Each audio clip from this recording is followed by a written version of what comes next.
First up, the economy. Let's listen to what Hillary Clinton and Barack Obama had to say about it earlier today.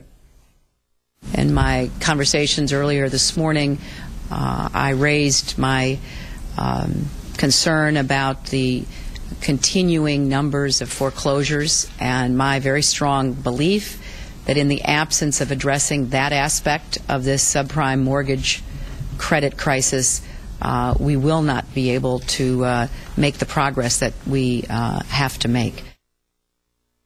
We can't just tinker around the edges. We've got to bring about a fundamental change to our economy, one that's not just about representing Wall Street, but representing Main Street. And that means we're going to stop giving tax breaks to companies that ship jobs overseas. So our first question, will the next president have to bail out Wall Street? Joe?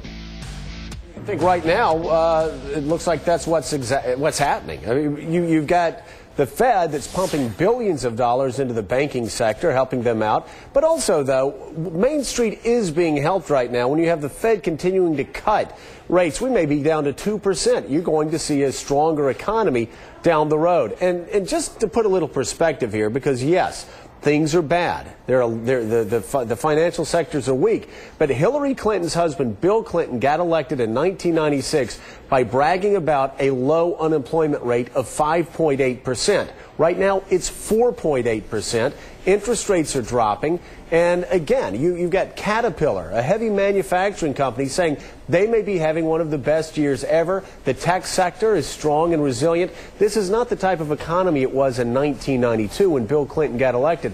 It's not the economy stupid yet for most voters out there. Rachel, there's a big disagreement about that. Yeah, Joe, if you were running for re-election on the basis of the platform right now that the economy's actually secretly awesome, we just can't tell. I didn't say that, Rachel, but you know what? If you and Chuck Schumer want to go around saying it's the Great Depression, you're going to lose also, because voters out there know it ain't 1929. But, Joe, there is an ideological and political point to be made here, and both Obama and Clinton have the opportunity to make it. And that is to say, listen, with the SNL scandal, which would have been a $450 billion bailout in today's dollars, with the coming bailout that we're going to see of the financial sector because of the mortgage crisis, a lot of these things were precipitated by radical deregulation in these financial sectors. And yeah, there's going to have to be a public bailout to save them, probably. But it ought to be paired with some smart regulation. Rachel, what is the consequence, even for the Democrats, of getting taxpayers on board for what would be a very, very costly bailout of Wall Street, of the banking industry alone? I think it has already started. The bailout has already started. There's a $30 billion